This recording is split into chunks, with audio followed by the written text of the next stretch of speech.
orang dalam kehidupan ini senantiasa berusaha meraih dan mencari sesuatu yang mendatangkan keuntungan, setidaknya keuntungan yang bersifat moral.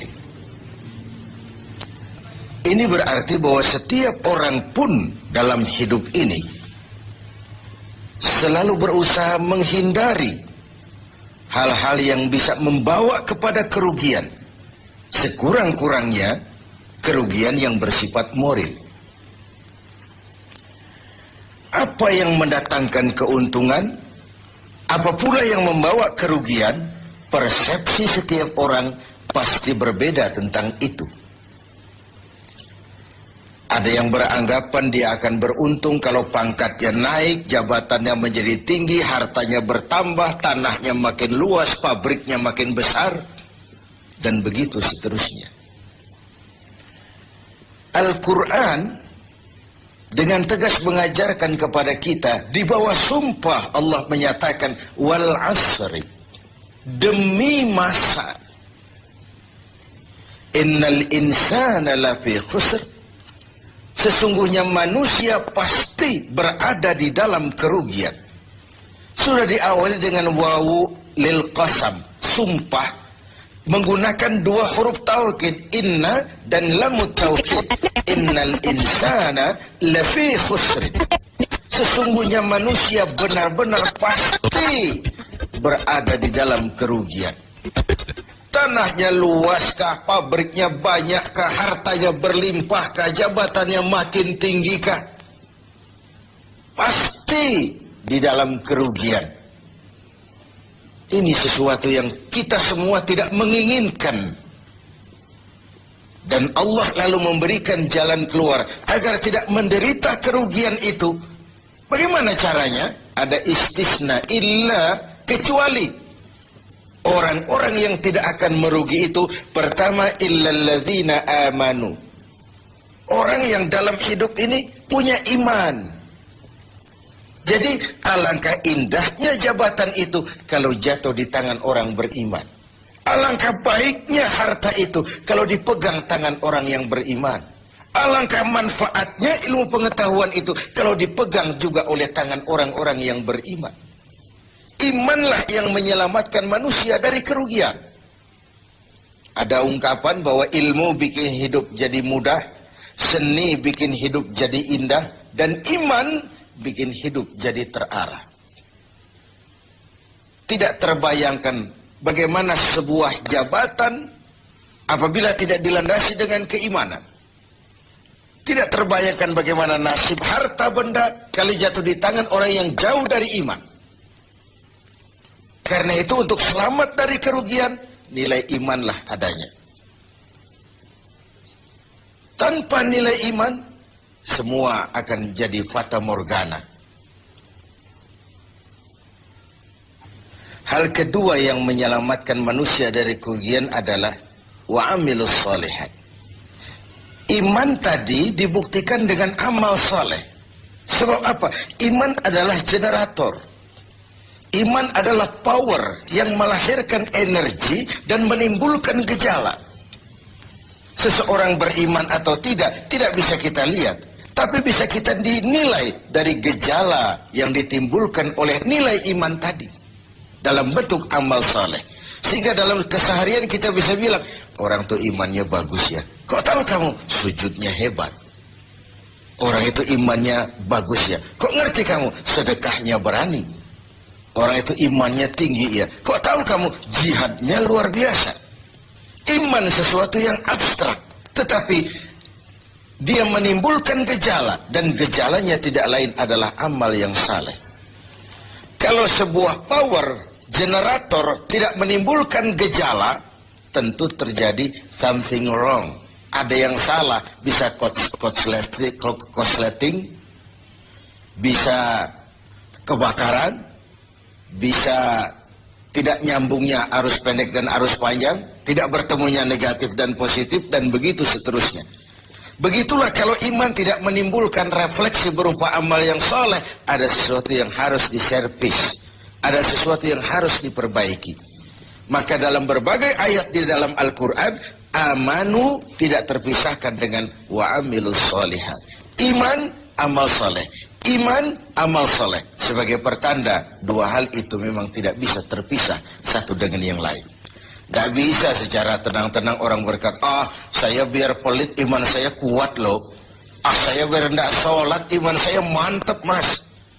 Saya biar tidak pernah jihad tapi iman saya luar biasa. Tidak mungkin logika seperti itu. Setiap amanu melahirkan gejala yang disebut amal saleh. Ini hal yang ketiga. Yang keempat, setelah iman dan amal saleh, tawasaw bil haq, saling menasihati dalam kebenaran,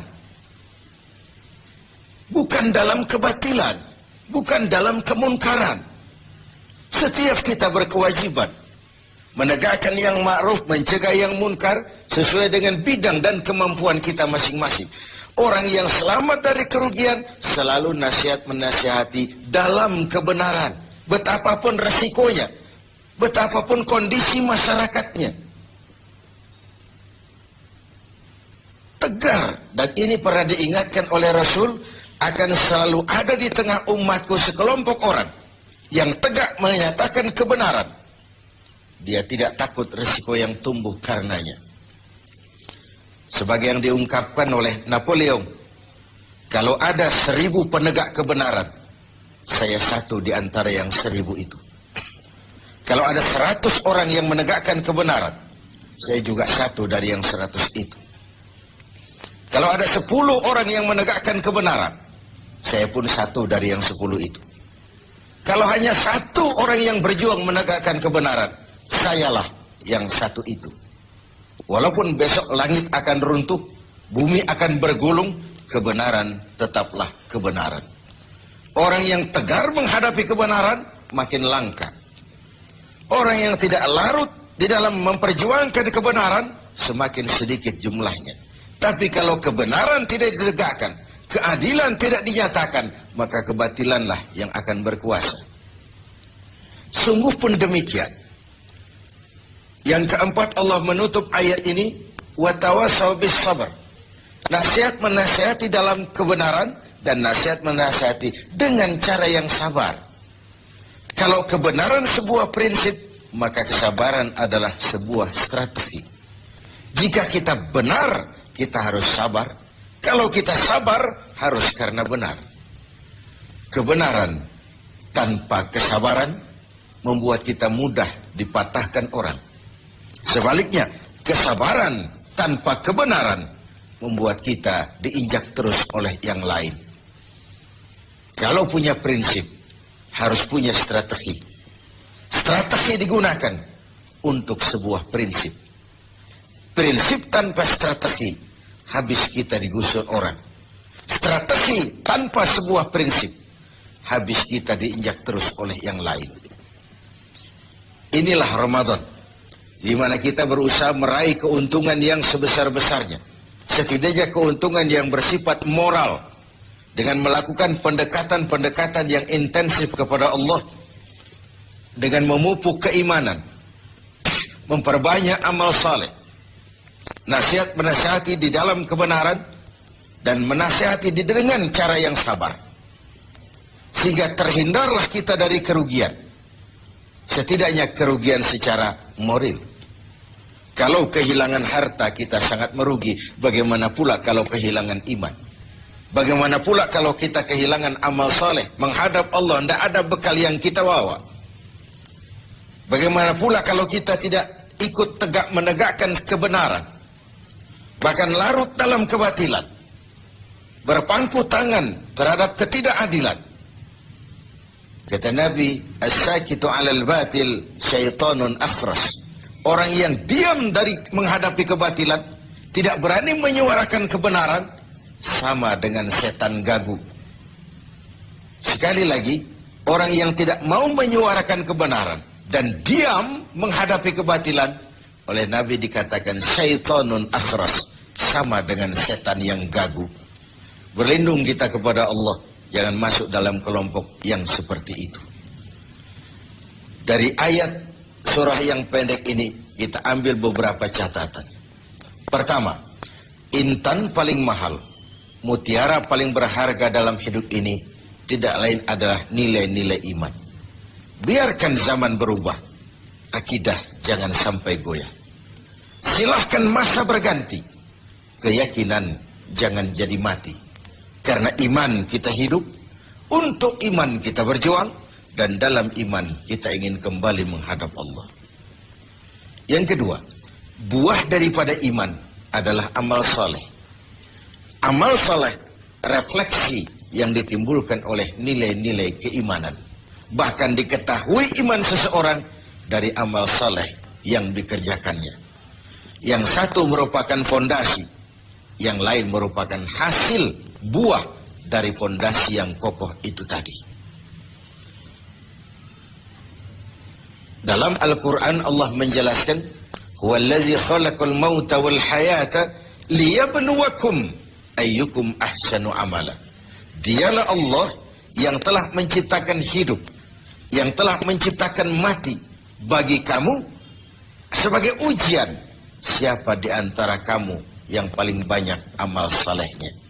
Ada hidup dan mati sebagai batu ujian untuk mengetahui siapa yang terbanyak amal salehnya. Kemudian yang ketiga, kita harus tetap tegak melaksanakan kebenaran, tapi dengan cara yang sabar, dengan tetap menggunakan strategi. Haqqun bila nizamin yaghlibuhul batilu binizamin. Kebenaran tanpa strategi bisa dikalahkan oleh kebatilan yang memakai strategi. Kebenaran yang tidak terorganisir akan bisa dilumpuhkan oleh kebatilan yang terorganisir. Maka diperlukanlah semangat kebersamaan untuk menegakkan yang ma'ruf dan mencegah yang munkar bagi kemaslahatan kita sebagai umat dan juga sebagai